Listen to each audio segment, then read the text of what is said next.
दोस्तों, जीवन में हम लोग कई बार इस प्रकार के सिचुएशंस में फंस जाते हैं कि जब हमें समझ में नहीं आती कि हम क्या करें। और इस प्रकार की सिचुएशंस हमारे जीवन में सभी के साथ आती हैं और इसमें कोई परेशान होने वाली बात नहीं है। ये एक जीवन का एक हिस्सा ही इसे मानकर चलना चाहिए।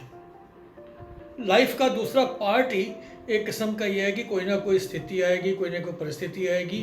कई बार वो हमारे फेवर में होगी, कई बार हमारे फेवर में नहीं होगी। तो आज हम इसी विषय पर चर्चा करेंगे।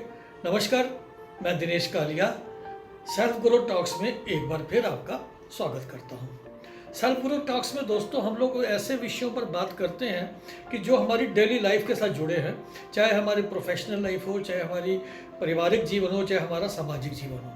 और इसमें कई बार छोटी छोटी बातें होती हैं जो हमें हमारे ग्रोथ के रास्ते में रुकावट बन जाती हैं और हम उन चीज़ों को, उन रुकावटों को कैसे दूर करें, इसी विषय पे बात करते हैं। और ऐसी ही एक प्रॉब्लम हमारे सामने आती है कि जब कोई ऐसी सिचुएशन सामने आ जाती है कि जब हमारे पास कोई सोल्यूशन नहीं मिलता।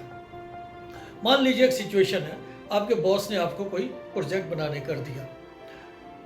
अब आप उस प्रोजेक्ट को पूरी मेहनत के साथ, तल्लीनता के साथ आपने वो प्रोजेक्ट बनाया और जब बनाने के बाद, इतने दिनों की मेहनत के बाद, जब आप उस प्रोजेक्ट को लेके अपने बॉस के पास गए तो उसने एकदम से उसे फेंक दिया और रिजेक्ट कर दिया। ऐसा एकदम से ऐसे लगता है कि आपको ये क्या हो गया, एक गाज से जैसे गिर जाती है कि मैंने तो इतनी मेहनत करके इस प्रोजेक्ट को बनाया, अपनी सारी काबिलियत लगा ली और बॉस ने तो पसंद ही नहीं किया। अब मैं क्या करूं?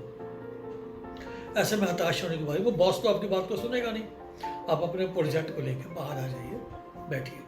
तो ऐसे में मैं अपने अनुभव से 4 ऐसी बातें आपके साथ शेयर करना चाहता हूं कि जो उन 4 बातों को अगर आप अमल करेंगे तो शायद आपको कोई अच्छा एक रास्ता मिल जाएगा। और ऐसी कोई किसी भी प्रकार की सिचुएशन के से आप अगर रूबरू होते हैं, कोई सामना होता है, तो आप उसको फेस करके उसका कोई सोल्यूशन निकाल सकते हैं। ऐसी सिचुएशन में हताश होने से बिल्कुल बात नहीं बनेगी। पहली बात यह है कि सिचुएशन को एक्सेप्ट कर लें। जैसे फॉर एग्जाम्पल हमने ये केस लिया कि बॉस ने मेरे प्रोजेक्ट को रिजेक्ट कर दिया। अब हमें इस चीज़ को मेंटली एक्सेप्ट कर लेना चाहिए, हाँ ये मेरा प्रोजेक्ट तो अब रिजेक्ट हो चुका है और बॉस अब इसे दोबारा एक्सेप्ट नहीं करेगा। चुपचाप आ जाएं, अपने ऑफिस में आ जाएं, अपनी चेयर पर बैठें और सोचें, अपने आप को मेंटली प्रिपेयर करें कि भाई ये मेरा बॉस ने मेरा प्रोजेक्ट रिजेक्ट कर दिया है। अब प्रोजेक्ट तो आपको बनाना है, आपको असाइनमेंट दिया, मुझे आपको काम तो करना है, इस पोजीशन से बाहर तो निकलना है, बॉस को सेटिस्फाई तो करना ही करना है। तो क्या करें? सबसे पहले हमने उस सिचुएशन को एक्सेप्ट कर लिया। अब देखें, आइडेंटिफाई करें। आइडेंटिफाई करने का मतलब है कि मैं अब इसमें बेहतर और क्या कर सकता हूँ, क्या मेरे लिए इसमें कोई गुंजाइश है। पूरे प्रोजेक्ट को रिवाइज करिए, सोचिए, देखिए कि मैं अब इस प्रोजेक्ट में क्या और ऐसा कर सकता हूँ जिसके द्वारा मेरी जो ये प्रॉब्लम है, जो सिचुएशन है, इसमें बाहर आ जाऊँ और मेरा प्रोजेक्ट एक्सेप्ट हो जाए। जो भी आप कर सकते हैं उस चीज़ों को आइडेंटिफाई कि what I can do now in this what I can do. इस चीज़ को समझने की खुद से सोचिए, कोशिश करें। हो सकता है आपको हल मिल जाए, वो कुछ चीज़ें मिलें, हो सकता है ना मिलें। उसके बाद इसमें बिल्कुल संकोच ना करें, आप अपने किसी साथी की, अपने मेंटर की हेल्प लें। कोई भी आपका साथी है, आपके टीममेट हो सकता है, आपसे बड़ा हो सकता है, किसी और ऑर्गेनाइजेशन में काम कर रहा होता है, कोई भी आदमी है जो आप समझते हैं कि मेरी इस केस में हेल्प कर सकते हैं, जिसने इस प्रकार के प्रोजेक्ट पहले बनाए होंगे, उनसे आप बात करें और वो बड़ी खुशी से आपकी हेल्प करने को तैयार हो जाएगा। और जो वो गाइड करें, जो वो पॉइंट बताएं, उन पॉइंटों को एज इट इज एक्सेप्ट कर लीजिए और उनको अपने इम्प्लीमेंट कर दीजिए अपने प्रोजेक्ट में। रीज़न ये है कि हम एक सिचुएशन को बार बार उसी एंगल से देखेंगे तो हमारा माइंड सेट है और हम अपने जो भी हमने काम किया हम उसको अपने ही एंगल से देखते जाएंगे। और दूसरा आदमी के सोच दिमाग में हो सकता है कुछ डिफरेंट सोच चल रही हो और वो आपको कुछ डिफरेंट बताए। इसलिए जो भी उसने चेंज बताया है उसको अपने में इम्प्लीमेंट कर लें और उसके बाद एक नए सिरे से आप अपने अंदर एक विश्वास जनक बिलीव करते हुए उस प्रोजेक्ट के ऊपर काम करना शुरू करें।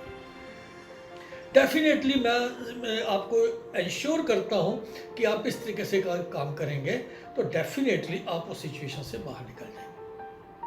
पहली पहली बात जो मैंने कही है वो है कि एक्सेप्ट करें सिचुएशन को। दूसरी बात आइडेंटिफाई करें। और तीसरी हेल्प लें किसी की, जिसकी भी हेल्प हमें मिल सके। और चौथी, जो भी उचित बदलाव करने हो उन बदलाव को आप कीजिए। ये प्रोजेक्ट की बात मैंने एक एग्जांपल के तौर पे ली है। अब ये तो हमारे ऑफिस की बात है, हमारी फैमिली में कोई सिचुएशन आ जाए, हमारे सामाजिक जीवन में कोई सिचुएशन आ जाए। मान लीजिए हम किसी ट्रैफिक जैम में फंस जाएं। अब मैं ट्रैफिक जैम में फंसा हूँ तो क्या करूँ मैं कि ट्रैफिक को कोसने से कोई काम नहीं होगा। एक्सेप्ट करिए कि मैं ट्रैफिक जैम में फंस चुका हूँ, अब मेरी फ्लाइट छूट जाएगी या मैं ऑफिस में लेट हो रहा हूँ, व्हाट आई कैन डू।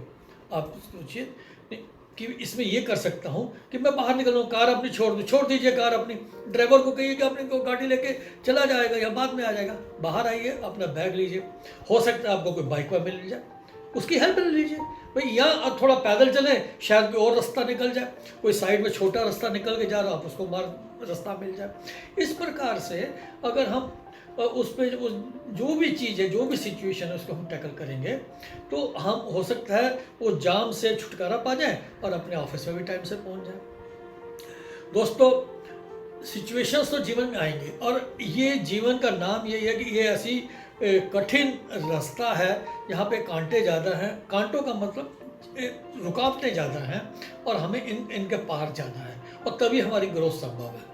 इसलिए जो भी अब हम लोग आपसे बात शेयर करते हैं कि अपने अनुभव के साथ जो हम लोगों ने प्रैक्टिकली अपने जीवन में बातें फेस की हैं वो आप लोगों के साथ शेयर करते हैं। अगर ये आपको हमारी बातें अच्छी लगती हैं तो इन बातों को अपने साथियों से भी शेयर करें। हमारा एक ही मिशन है कि हम अपनी युवा पीढ़ी को एक मैसेज दें, एक नया जोश उसमें दें, अपने अनुभव जो हमारे पास है उससे उनका फ़ायदा पहुँचे। तो हमारे चैनल को सब्सक्राइब करिए और अगली बार हम इसी प्रकार की कोई ना कोई नई चीज़ लेके, कोई ना कोई नई सिचुएशन, कोई ना कोई नई बात लेके आपके बीच में पुनः उपस्थित होंगे। तब तक के लिए नमस्कार, धन्यवाद।